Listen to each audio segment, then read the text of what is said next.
the arbitrage free valuation framework. It should be a relatively easy reading to master, except one learning outcome statement. Most of the LOS are in a way covered either in the previous reading or in the subsequent reading, so there is nothing new per se in this one.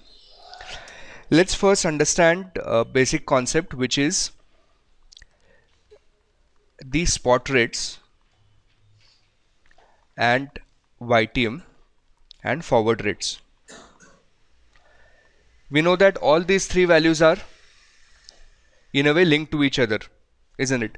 Spot rate is the discount rate with which we discount respective cash flows of that time, or spot rate is also a YTM on zero coupon bond. YTM is a weighted average of spot rates along the spot rate curve, and forward rates are the future rates, which is 1 year forward rate 1 year from now. So if we have any one of these three, we can value a bond. Okay, so now with a hypothetical scenario, let us say we have a bond with face value of 1000. This question I'm marking this concept I'm marking a 5-star. Initially it might look like something that you already know, but we are going to do a really important concept with this. Face value is 1000, coupon rate is 10%, and let us say maturity is 3 years. What we have is the spot rate structure. We have spot rate for year 1, we have spot rate for year 2, we have spot rate for year 3.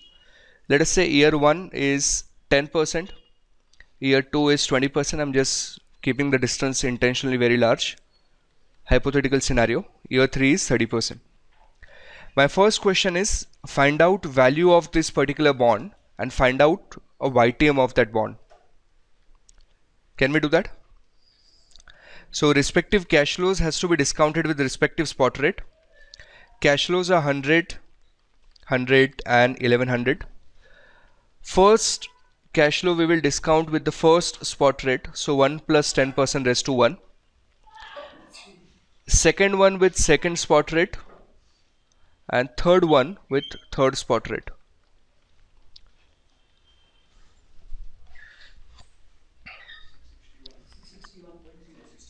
$661.03. So 661.03 is the value of bond. Now instead of using these three separate spot rates, can we just substitute one single rate? Instead of using three different rates, can we just use one rate? And what would be that rate? YTM. Right? So using the TMM function of your calculator, this value should be present value, 1000 future value, 100 payment, calculate YTM, which is how much? 28.19.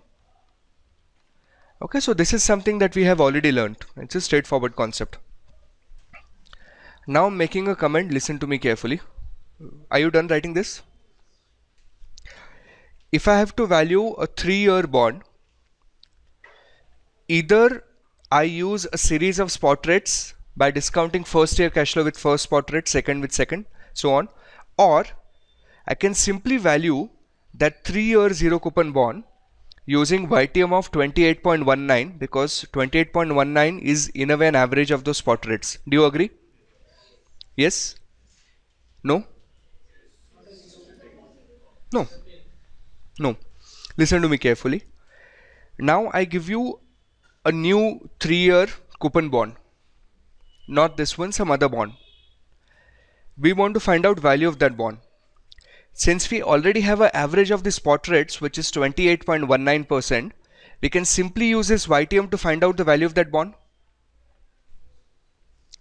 Yes or no? Yes. Isn't it? So once we have a YTM, we can directly find out. Yes or no? Yes. Yes? Are you sure? Yes. Think over it again. Let us say now I give you a new bond. Now this bond has a face value of 50,000, a coupon rate of 20%, and a maturity of 3 years. My question to you is, since this is also a 3-year maturity with same risk as the earlier one, can I use this YTM of 28.19 to value this second bond? No? Why? Coupon is different? Coupon rate is different. Okay. Sorry?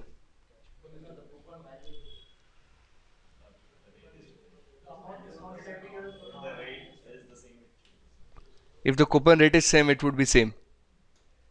Okay. Now, see this carefully. If I keep this as 20%, what would be my cash flow in year 1? 10,000. Year 2? 10,000. Year 3? 60,000. Let's use the spot rates first to find out value of this bond. 1.1 raised to 1, 1.2 raised to 2, 1.3 raised to 3.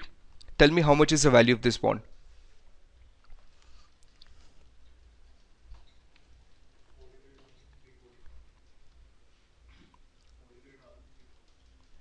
$43,345. All of you have got this value. Now once you have this, can you calculate a YTM of again the same rates? How much? Is it 27.02? So it's not coming out to be same. Why is it not coming out to be same? Because the weights changed. We know that YTM is a weighted average, weights being the discounted cash flows. So the proportion of those coupons to the total discounted cash flow changed, YTM changed. Which means if you have spot rates, you can just generically apply it to every bond that comes across and you can value it. But you cannot use YTM of some other bond to value some other bond, because there is a possibility that you might end up using a wrong YTM. Is this fine?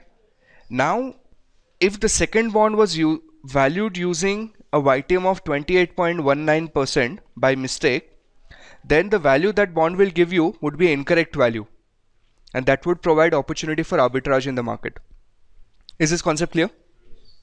Okay. Do you want me to repeat any part with this? Then why were we using linear interpolation? Why did we use linear interpolation? In level 1, while comparing the bonds. Like we did not have any. We kept the coupon rate same.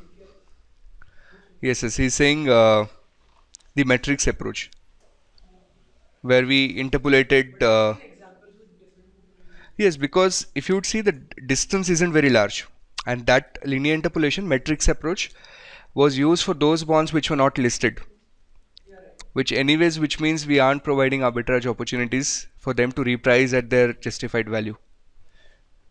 And the distance would not be large. In this case, I have exaggerated the coupon rate. So therefore, there is some distance in the YTMs.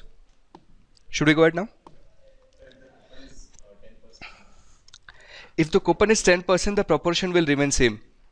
And therefore, then the YTM would be same. So this is a weighted average. So if you keep coupon 10%, whatever face value, the proportion is going to remain same, then it would be same. Yeah, if the coupon is same, if the maturity is same, you can use the same YTM.